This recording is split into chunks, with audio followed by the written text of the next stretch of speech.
രാവിലെ തുടങ്ങിക്കണല്ലോ ജി ഫോണുമ്പോ കളി. എന്താ ദീല്? ഇമ്മ അന്ന് ലാലേട്ടന്റെ ബർത്ത്ഡേ ആണ്. ഞാൻ ഇൻസ്റ്റയിൽ സ്റ്റോറി ഇടുന്നു. അനക്കതല്ലാതെ വേറെ പരിപാടിയൊന്നും ഇല്ലല്ലോ. അല്ല ഞങ്ങള് രാവിലെ ഇറങ്ങിന്നല്ലോ ഇവിടുന്ന്. എവിടക്കേ പോയിനു? എനിക്കിഷ്ടപ്പെട്ട ഒരാൾക്ക് ഒരു ഗിഫ്റ്റ് വാങ്ങാൻ വേണ്ടി പോയതായിരുന്നു. അയാൾക്ക് വേണ്ടപ്പെട്ട ഒരു ദിവസമാണ്. Happy birthday. എന്ന് ഉമ്മാന്റെ ബർത്ത്ഡേ ആയിരുന്നു. ഓനതിനൊന്നേ അത് ഓർക്കാൻ നേരം വേണ്ടേ. മറ്റുള്ളവരെ ബർത്ത്ഡേ വിഷ് ചെയ്യുന്നതിനൊന്നും കുഴപ്പമില്ല. പക്ഷെ നമ്മളെ കുടുംബത്തിലുള്ളവരെ ഒന്ന് ഓർക്കണം എപ്പോഴെങ്കിലും. ഓൻ എന്തിനാ നിങ്ങള് ചീത്ത അറിയണത്? ഓൻ കുട്ടിയല്ലേ, ഓൻ അതൊന്നും അറിയില്ല. ഇജ്ജ് അങ്ങനെ പറയുള്ളൂ, എനിക്ക് അങ്ങനെയല്ലേ പറയാൻ പറ്റുള്ളൂ. എടാ എന്നോടൊരു കാര്യം പറഞ്ഞിട്ട് ഞാൻ ഒരു ഉമ്മാനെ ഒരു മകൻ വൃദ്ധസദനത്തിൽ കൊടുന്നാക്കി.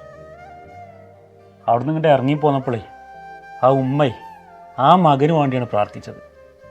അത്രക്കിഷ്ടമാണ് ഓരോ ഉമ്മമാർക്കും മക്കളെ. എന്ത് പറഞ്ഞാലും അവരൊന്നും പറയില്ല. അവരെ കാലിൻ്റെ അടിയിൽ സ്വർഗം എന്ന് പറഞ്ഞത് ശരിയാണ്.